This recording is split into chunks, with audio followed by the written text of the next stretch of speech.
Howdy again. Hi. So we're actually even closer to home this weekend. We're going to go to a place that's near and dear to our hearts, which is the Nevada State Railroad Museum down in Boulder City. Ride the trains. Yep. Basically a rolling museum. Yes, it is. And we're making a quick stop before to Bootleg Canyon, which is really cool. We made a quick stop there just to stop and see where it was last week, I think. I think it was last week, yeah. So that's an exciting place to go check out as well. So we're going to hit the road. Yep. So we'll see you Time to there. ride the train. Woo, Yep. woo. Woohoo!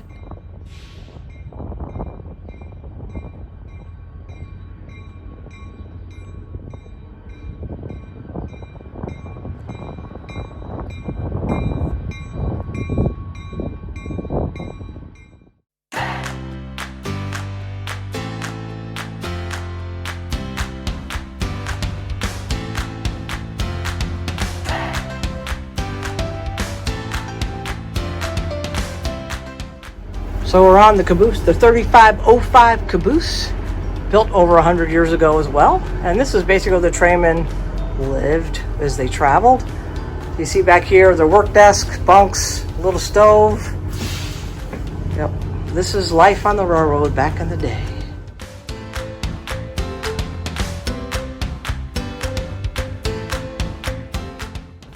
So this is a mail car that they used to use all over the country to transport mail from place to place. And they would have a crew of men here that would sort the mail as the train was traveling and sort it into bags for each destination. And they actually used mail cars until the 70s, which is pretty amazing to me because this is something I didn't know before.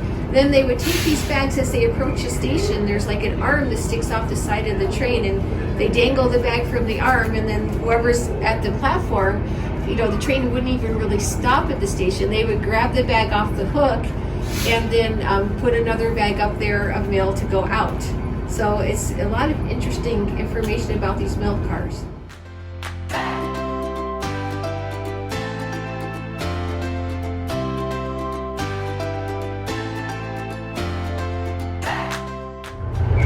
One thing I thought was really cool, and as you know, Area 51 and Atomic City and all the nuclear testing and stuff they did out here, we actually had the Jackass and Western lines here, 2 cars here. We have the third one on display somewhere else around on the grounds.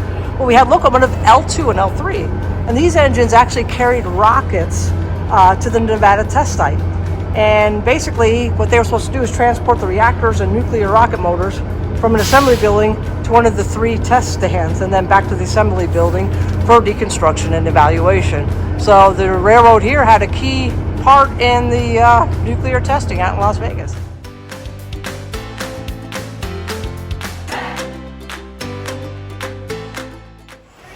This is one of my favorite parts of the museum.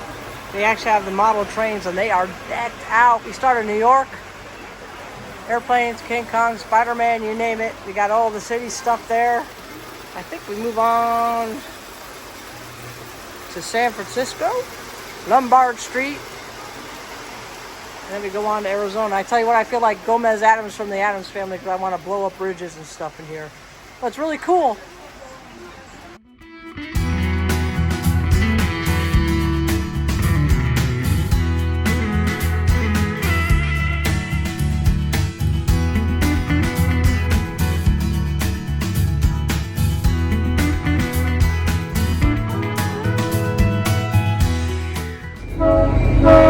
That's the sound we've been waiting for a half an hour. We're getting ready to pull out of the station. Woohoo! Chugga-choo-choo-choo. So we made it to the train museum, excited to take a ride on the train today. There's a couple options. We have the open air car, which is just, you get a just great view of everything going on around you outside. But the more exciting car, in a certain way, is what makes this the rolling museum, is the coach car, which is the Harriman car. We're gonna go ahead and go on through there. And these cars are true antique. So we got cold. Yeah. Back in coach. We're sitting in antique cars. We have 3 here that were built 1911, 1913. Yes. Actually developed by Harriman for all his railroad lines. Right. It's really cool. The initial cost for these things, about $12,000. Yeah. Imagine what it would cost today. Yeah. So very comfortable seats, and they're better. The first cars actually were made of of wood and they would snap. Right. So we have metal, we're a little better off now.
One of the most fun parts about doing the train ride is, of course, before or after the ride, you have to have just a little memoir of your fun here. And there is a train store, the depot store here. You can buy hats, pins, keychains, toys for the kids, Christmas ornaments, you name it, we got it. And this is probably the most dangerous place that Kat ever goes. Yeah. But yeah, it's a lot of fun, a lot of good stuff to buy here, a lot of good memories. So after you're done riding the train, which is just a kick in the pants of fun anyway, you can head straight up the road to Bootleg Canyon. They have these giant statues, like that one right there. And they have little placards with all these statues with fun facts. Fun fact about the jackrabbit, go 40 miles an hour. So we're gonna kind of walk around and see what there is to see here. All right, if you like desert creatures, here's a giant scorpion right here. That's how big the statues are, so you can see how big that is. And so it's, like I said, it's great here. And if you don't like walking, they have a ton of bike paths here, and you just commune with nature and the peacefulness of the desert.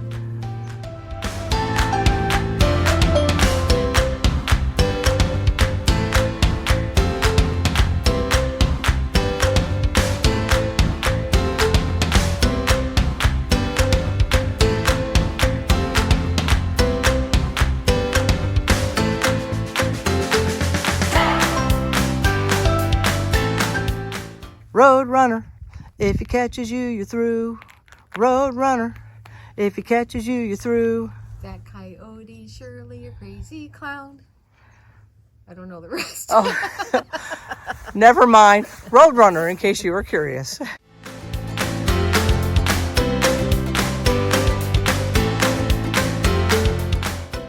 And here we have the horny toad. No, it's a desert horned lizard. Well, doggone, it is often misidentified as the horny toad. That's correct. And again, we don't know much about his sex life. So. Yeah, you know, you never know with these guys.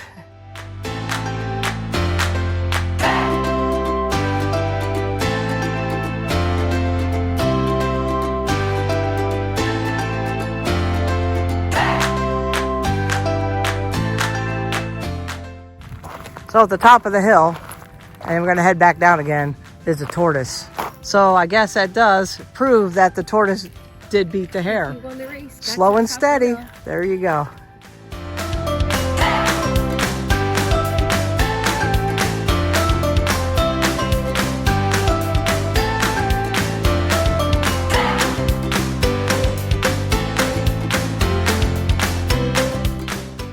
So we made it home, and we finally can shed a jacket and a hat a little bit. It's actually beautiful nice. out today. It is gorgeous. So we had a good time. Rode a train. Yes. Yep. And then we saw some giant statues of desert creatures. Yeah. Sang really bad. But we had a good time. So I think Yeah. next time is we're going to go to a lion habitat. Yes, I think we that's are. our plan. So I'm looking forward to that. So we'll see you guys.